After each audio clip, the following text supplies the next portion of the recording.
Hello Sadiq और आप देख रहे हैं टेक रेस। तो आज हम इस वीडियो में बात करेंगे फ्यूचर ऑफ टिकटॉक के बारे में। आपने कभी ना कभी टिकटॉक ज़रूर यूज़ की होगी या फिर आपने उसकी वीडियोस ज़रूर देखी होगी और आपको पता ही होगा कि इंडियन गवर्नमेंट ने जो है वो टिकटॉक को बैन कर दिया है। हालांकि बहुत सारे अल्टरनेटिव आपके पास मौजूद है जिसका यूज़ आप कर सकते हैं, लेकिन वो बात उनके अंदर दिखाई नहीं देती जो टिकटॉक के अंदर आपको देखने को मिलती है। तो क्या है इसका फीचर और आप किस तरीके से इसे इस्तेमाल कर सकते हैं, तो इस वीडियो को पूरा एंड तक देखते रहिए दोस्तों। और आप इस चैनल पर नहीं आए हैं तो प्लीज़ इसे सब्सक्राइब करके बेल आइकन को प्रेस कर लीजिए, इस वीडियो को एक लाइक जरूर दीजिए। तो बिना किसी देरी के बढ़ते हैं इस वीडियो में आगे।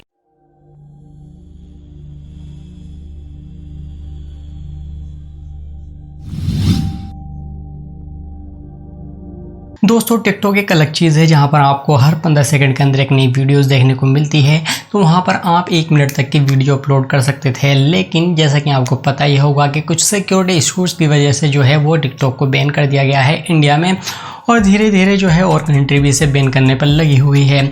तो अब जो बात निकल कर आती है वो ये है कि क्या टिकटॉक वापस आपको मिलेगा, यानी आप उसे यूज़ कर पाएंगे या नहीं।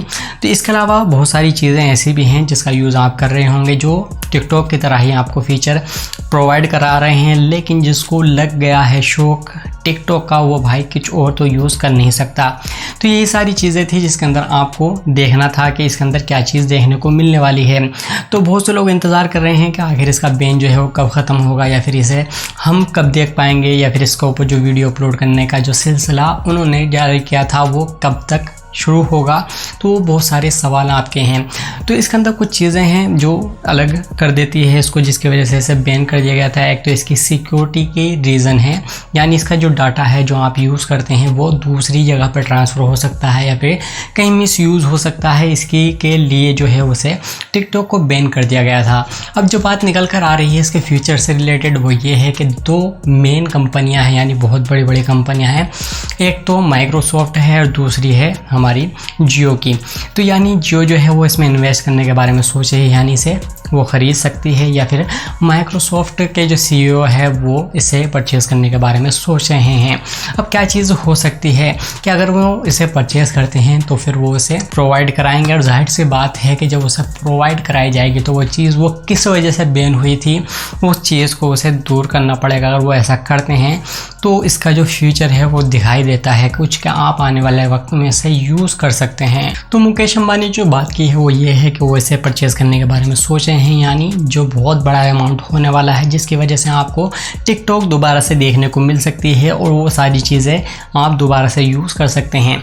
तो इसके लिए जो क्या चीज़ सबसे पहले आती है, जो सबसे पहले ठीक करनी होगी वो ये है कि जिस वजह से इसे बैन किया गया था या फिर और कंट्री से बैन कर रही है तो वो चीज़ सबसे पहले दूर करनी पड़ेगी। अगर वो चीज़ दूर हो जाती है तो फिर ये दोबारा वापस आ सकती है, इसके पूरे चांसेस है। लेकिन इसके अलावा एक बात ये भी है कि अगर आप थोड़ी सी टेक्नोलॉजी में इंटरेस्ट रखते हैं तो आपको थोड़ी बहुत नॉलेज का होना बहुत ही ज़्यादा ज़रूरी है। तो कोई सी भी एप्लीकेशन जब फेमस हो जाती है तो वो कुछ रीज़न की वजह से फेमस होती है, तो उसके अंदर उसकी पॉपुलैरिटी है, तो उसकी जो पॉपुलैरिटी है वो किस तरीके से बढ़ सकती है वो सारी चीज़ें देखने को मिलती है। लेकिन इससे पहले जो बैकग्राउंड में काम चल रहा होता है उसके ऊपर भी ध्यान देना होता है। जैसे कि इसका डाटा जो यूज़ किया जा रहा है, जाहिर सी बात है कि उसका कुछ अलग यूज़ होता है। जाहिर सी बात ये है कि वो बेचने के लिए इस्तेमाल नहीं किया जाता, उससे एनालाइज किया जाता है। आपकी जो इंटरेस्ट होते हैं उसको चेक किया जाता है, आप किस में इंटरेस्ट ले रहे हैं किस में नहीं ले रहे हैं। तो वो सारा जो एल्गोरिदम पीछे की तरफ काम कर रहा होता है उसी के लिहाज से सारी चीज़ सेट होती है, और एप्लीकेशन भी आपको वही चीज़ें दिखाती है, या फिर जो भी चीज़ होती है। यानी आपको देखना होगा कि बहुत सारी कंपनी शुरू होती है फिर उसके बाद वो बंद हो जाती है। तो सारी चीज़ यही होती है कि उसके पीछे का जो काम है वो बहुत ही ज़्यादा इम्पोर्टेंट होता है कि कंपनी पीछे की तरफ से कितना काम कर रही है, जो लोगों को पता नहीं होता लेकिन वो पीछे काम चल रहा होता है, जिसकी वजह से आपको एक बेहतरीन चीज़ देखने को मिलती है। ठीक उसी तरीके से ये जितनी भी एप्लीकेशन आप यूज़ कर रहे हैं, फेसबुक हो, आपके सोशल मीडिया प्लेटफॉर्म पे ट्विटर वगैरह होते हैं, या फिर आप टिकटॉक ही यूज़ कर रहे हैं, तो बैकग्राउंड में बहुत कुछ चीज़ें ऐसी चलती हैं जिसके बारे में आपको नहीं पता चलता।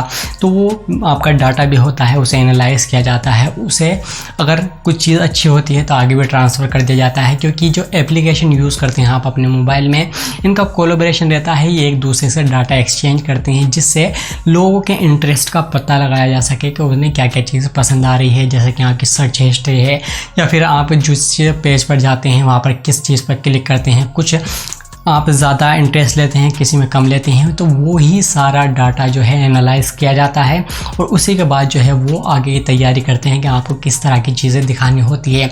क्योंकि ये जो एनालाइजिंग वाला जो प्रोसेस है अगर नहीं किया जाए तो आप किसी भी एप्लीकेशन पे बोर हो जाएंगे और वो एप्लीकेशन जो है वो ज़्यादा दिन तक चल नहीं पाएगी और वो जल्दी ही बंद हो जाएगी।